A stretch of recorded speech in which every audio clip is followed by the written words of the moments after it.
Hello ladies and gentlemen, welcome to another commentary brought to you by Frank. This is going to be set to not wasting any time, so I'm just going to constantly cast this whole thing. It's going to be a best of 5, and this is Bekho versus Antimage. Bekho here spawning in the 12 o'clock position, 12, 18 and a half-ish position as the red Terran player on Lost Temple, and Antimage, the pink Protoss player, as always, is going to be spawning in the 231 position. Trying to draw that line directly through the center of the Nexus. Now, SlayerSBekho chose Lost Temple. Of course, he's going to choose Lost Temple. He's a Terran player. Choosing Lost Temple to go against the Protoss player, who is Antimage. Lost Temple always being favored towards Terran. Just 1 second. Later. I'm sorry, I'm getting a message here, guys. But anyways, so what was I saying here? Yeah, Bekho obviously choosing Lost Temple because of these high ridges up here. He's going to be able to do drops there. It's such a great play, even on the old Lost Temple. They actually got rid of Lost Temple in the map pool, the competitive map pools, because of that ridge and because it was so favored towards Terran. Not to mention you could just lift off and bring your command center over here. So all major benefits were in the favor of Terran. So we're going to see how this game turns out. SlayerSBekho is going for a typical opening here. He's getting his gas. He's getting his... This is pretty much the standard opening for all Terran players in pretty much any matchup here. Excuse me, as well as the Protoss matchup. You can, I'm just going to call it right now, there's going to be a cybernetics core somewhere here, somewhere in this vicinity, somewhere. Son of a bitch. Anyway, cybernetics core is going down, but, so he is going for, again, that typical kind of opening, and he is just sending out a scout around in both these players.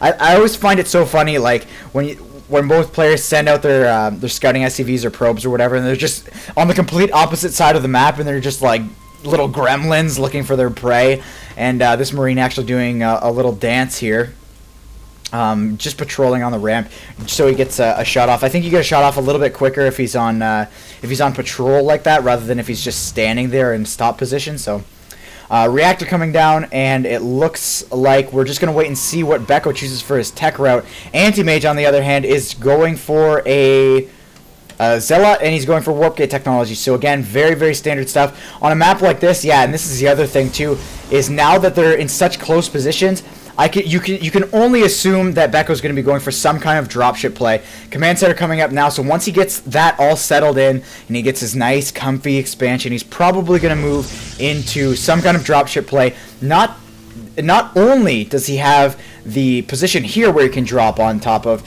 and siege the low ground, siege the expansion pretty much for free, but now that he is in these closed positions, he's going to be able to drop off here. So, but on the other side of things, we might also be seeing God, I'm ADD. We might also be seeing warp prisms coming in from we might see warp prisms coming in from Antimage, or we might see void rays or something like that. All very viable options. Any kind of error, we might see, you know, carriers. No, probably not going to happen. You can't get carriers out fast enough to take advantage of this tiny little gap here. So possibly void rays. We do see 3 gateways, and usually when you see 3, not 4 gateways, you're either that leaves enough income room that you can fit in something like a Nexus or a Stargate or a Nexus, Stargate, or what's that other building? The robotics facility. Yes. So again, we're just gonna have to sit around and kind of wait on our the heels of our feet here to see what kind of tech choice Antimage goes for here. And it looks like actually we're gonna have to. It looks like Bekho's actually gonna have to wait for either Antimage to kind of throw units away at the top of that ramp with that bunker, or for Antimage, or for him to build up enough forces to be able to push out right now. Unfortunately, right now he's only got 8, 9, 10, 11, 12, 13. Why don't I just do this? Isn't this fun? He's got 13 Marines right now, so he's not going to be able to push his way down. I want to check out the APM of these guys. APMs are pretty damn high, actually, floating around the 200 mark. So these guys are like on the ball right now.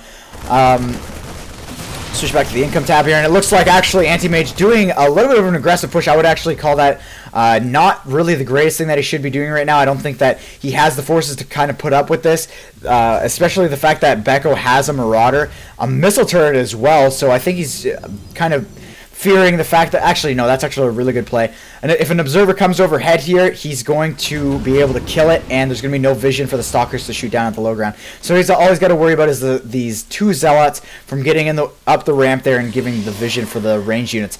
So we do have actually the robotics facility and the observer coming out. So that turret again is going to be extremely effective because there actually are observers coming out, and that could be potentially what Antimage is actually looking to do here. Could also be just able to place the observer here, shoot up top, still be able to place force fields, excuse me, there. All will be very, very, very effective stuff if he decides to be that aggressive still. Although we do have to point out that that Nexus is still going down, and this orbital command has just been chilling.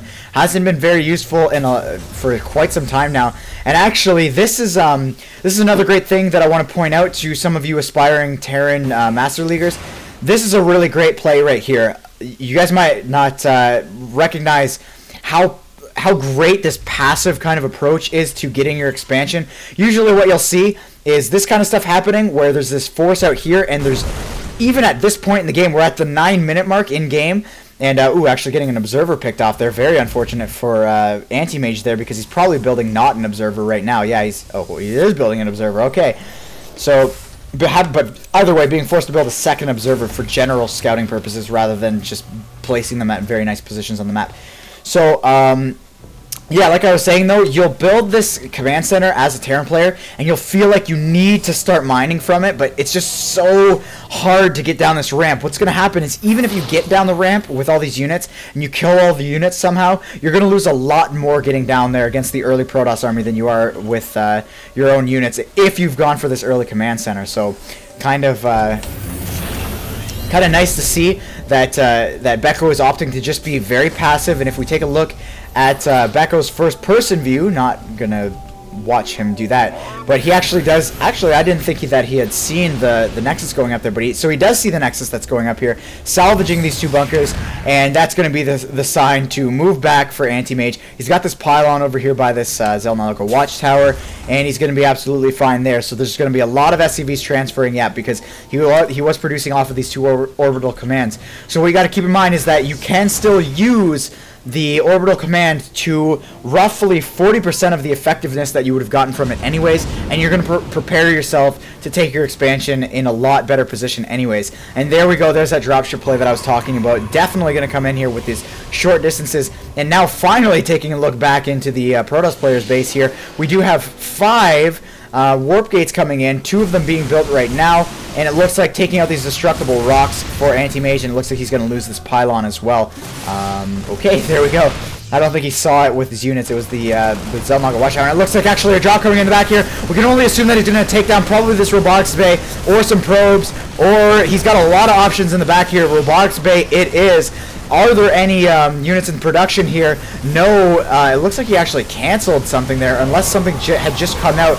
But it looks like he is going to lose a pylon as well. So just a pylon and a robotics support bay, or I forget what that thing's called, but the robotics support is going to go down, and he's going to get away with 11 Marines, 11 of the 16 that he went in there with. So not a bad trade whatsoever for Bekho there. So very, very nice play, and Antimage is a little bit on the back foot now. If we just take a look at, well, I'm still on the income tab, but if you take a look, that was a very big delay, as well as, well, wow, holy crap. I didn't realize how far behind in SCVs Bekho was. Bekho's actually significantly behind. I don't know if I missed any kind of harassment or anything like that. I don't think that I did. I think that it was Bekho who did all the harassment this game, but he's actually significantly behind, 34 to 53. Wow. You usually don't see those kinds of deficits, but we do have to also factor in the fact that these mules count as like 6 SCVs, so and not to mention the chrono boost, so pretty much it's pretty even actually. I'm kind of freaking out about not much of anything, but it looks like these force fields are actually going to work against him now. Not going to be able to get off as many shots as he would have liked to, I think. Now Vikings out in the field, now that he knows that there are going to be Colossus, once he saw that robotics... Where the frick is that building? I gotta know what it's called. Anyway, there we go. Robotics Bay. Robotics Bay? I thought that was... Robotics was... Okay, I'm freaking out. Anyways, once he saw that Robotics Bay, he knew that there were going to be Colossus coming out, so he decided to start pumping some Vikings. And I think, yeah, 5 Vikings as well is, like, okay. I thought 5 Vikings would have been okay for now, and then just keeping up kind of slowly, yeah, 7 Vikings, or 2 every once in a while is going to be pretty decent. 2 Vikings to deal with those, the Colossi. And it looks like now both players are just vying for a position in the middle of the map here. And actually, this is starting to look like one of the games we saw recently where it was a Zerg versus Protoss, and the Protoss was a pink Protoss, and it turned out kind of the same way that this one's starting to look. Although, this is a little bit different, where the Terran player is being quite aggressive with only 1 medevac overhead. Those stims are going to be extremely detrimental to the later stages of this battle, but a lot of Zealots are getting taken down for free, and being able to work his way in here with the Colossus in the background being focused on by the Vikings, in a significant victory in that battle for the Terran player. Wow, the Terran player had that focus exactly the way he wanted to. He had the Colossus running away from the Vikings. Nothing to defend against the Vikings. Colossus go down to the Vikings. Zealots, Stalkers, and Sentries go down to everything else. So that was a very, very nice victory for the Terran player. And it looks like actually the Terran player is going to leave this sucker at 236 health. No! 236 health. He definitely could have taken down that Nexus, but instead he opted to go back, try to do some damage to these units, but that's not going to do much of anything. So now just taking a look at the Army tab. Army tab, yeah, so we do have 95 to 79 in supply. You could always assume that with this 3rd base and having lost somehow, some way, less of his army, the pink Protoss player is going to be ahead. Now actually ahead 30 supply from the Terran player. With the Terran player going for a bio build, that's not going to be a good thing for him. Definitely not going to be a good thing. It looks like a drop coming in here, though, and he is going to be looking to take out some pylons. A feedback going off on the medevac, so no medevacs for you, Mr. Marauders. And actually, the Marauders doing a significant amount of damage to those 2 Stalkers. Taking out 2 Stalkers, and actually might take out another Zealot as well. Still chasing, and no, charges has definitely been upgraded for those Zealots a long time ago, actually. I should have pointed that out. So charges on those Zealots, but with the concussive shells, that's not going to do much to a Bio Ball. And it looks like another aggressive push with a huge storm going off across all of those units. All of those units just red and battered and tattered and running back home. Some of them aren't even able to stim their way back home. So very, very nice storm there. And High Templar is the tech choice for Antimage here. He is going to be pushing his way all the way across very shortly. We have to assume here he's got control of this watchtower, and I think he's got control of this game. It looks like Antimage is in a very strong position to take this game down, and he is pushing forward here. He's going to come across this medevac, though. I don't know if he's going to see it. He is actually going to see something, or something just triggers him to go back. I'm not sure what it is.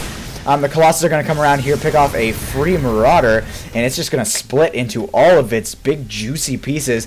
And it looks like a planetary fortress being warped in here, but I don't know if it's going to be up in time. It depends on when this aggression comes out. This could be key. I don't know if it's going to be up. It's definitely going to be up by the time it gets there. Actually, just in time. Perfect timing from that one. So, he's going to be forced to repair with the Mule and all these SCVs, but it looks like this command center is going to go down very handily, so very nice takedown there. It looks like Bekho's in a pretty desperate position against Antimage, so Antimage doing a phenomenal job here representing the Pinksies, the Protoss players. And, oh no, and a medevac getting caught in the background here.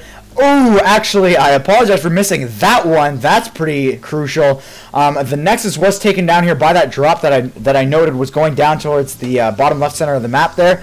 And he does end up taking out that Nexus. So tit for tat, trade for trade, Gold Expo for Gold Expo. Although the Protoss player is going to be far more secure in holding that Expo, just due to the fact that, I mean, come on, look at this sucker. That's a ton of units, 33 units actually in that control group, as well as just more Colossi coming out, more Warp Gates. We've got 7, whoa, way more than 7. We got 9 Warp Gates coming in there for Antimage, so he's going to be able to, he's still mining, which actually, to be honest with you, if you mine from a geyser or from a high yield expansion, it actually works out to be okay, because gas can sometimes just be so rare that you can't really get your hands on it.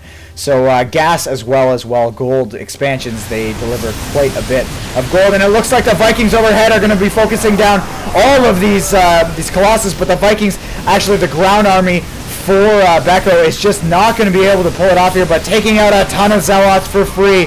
So many free Zealots. Oh my god, just tons and tons of free Zealots, and it looks like actually an Archon being warped in. And all these units here are going into the orange, red, yellow, all that good stuff that you see on stoplights.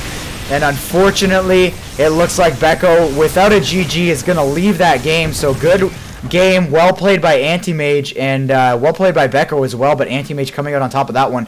So well played by both players. That was a good game, and I'll see you in the next one. Not even going to stop the stream, because these guys are crazy.